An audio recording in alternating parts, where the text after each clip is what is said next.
नाजरीन, आप देख रहे हैं चौथा सुतून और मैं आपकी खिदमत में शेख इमरान। उत्तर प्रदेश के एक स्कूल टीचर के मुस्लिम तालिब इल्म को थप्पड़ रसद करने हिंदू तलबा को मुबीना तौर पर उकसाने की वीडियो के वायरल होने पर सख्त सियासी लीडरान के रद्द-ए-अमल सामने आ रहे हैं। सोशल मीडिया पर एक वीडियो वायरल हो गया है जिसमें दिखाया गया कि एक स्कूल टीचर हिंदू तलबा को अपने मुस्लिम साथी को थप्पड़ रसद करने की हौसला अफजाई कर रही है। इस मुनाफिरत को ख़त्म करने और इस टीचर पर जल्द से जल्द कार्रवाई हो, इसी मांगों को लेकर दिल्ली यूनिवर्सिटी में ऑल इंडिया स्टूडेंट्स की जानिब से एक एहतजाजी मुजाहरा का इनेकाद किया गया।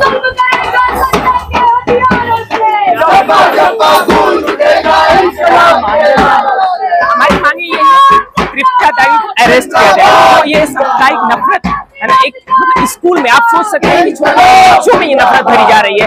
ये आज की दिन नहीं है, ये बहुत दिनों से चली आ रही है नफरत। जब से 2014 में बीजेपी गवर्नमेंट आई है तब से इनका काम यही है कि देश को किस तरीके से हिंदू और मुसलमान के आधार पर बांटा जाए, किस तरीके से पॉलिटिसाइज किया जाए, ऐसा किया जाए कि ये लगातार चुनाव जीतते हैं, है ना। तो हमारी मांगे ये है कि तृप्ता त्यागी को अरेस्ट किया जाए और ये कम्युनलिज्म जो ये हेट पॉलिटिक्स चल रही है पूरे देश में, इसको पढ़ाई के कारणों से चिंतित होगा तो ऐसा क्या होगा कि उसके मन में मतलब उस लड़के का है ना, ये मुस्लिम लड़का है तो सारे छोटे छोटे बच्चों से उसको उठवा के मरवा रही है। अगर उसके खिलाफ पढ़ाई के खिलाफ पढ़ाई को लेकर के चिंतित होती हो तो उसको अलग से है ना, मतलब उसके एक्स्ट्रा केयर किया जाता है बच्चों को। ऐसा नहीं होता है कि उनको मारा जाता है, ठीक है। हमारे देश में ऐसा कुछ नहीं है, हमारे देश में कोई कानून नहीं है कि छोटे छोटे बच्चों को आप मारिए, ठीक।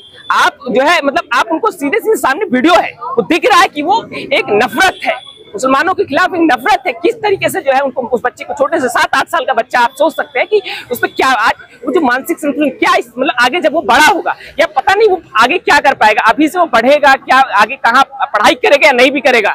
जिस तरीके से उठा के बच्चों को है ना, अलग अलग बच्चों से उठा के मरवाया जा रहा है, वो आगे कह दे कि भाई हम पढ़ाई नहीं करेंगे, हम नहीं जाएंगे स्कूल, हमारे साथ इस तरह से व्यवहार किया जाता है। तो सोचिए उस बच्चे का क्या होगा, आगे भविष्य उसका क्या है। और उस परिवार पे है ना, जिस परिवार ने मतलब पीठ पीछे ये समझौता कर लिया, क्यों समझौता करने की नौबत क्यों आई, है ना। उसको पता है कि इस देश की न्यायिक व्यवस्था में मतलब आगे चल के कोर्ट कचहरी है ना कितना लंबा प्रोसेस हो जाता है, तो क्यों जाएगा वो, कोई आम इंसान इसमें नहीं फंसना चाहेगा, ठीक है।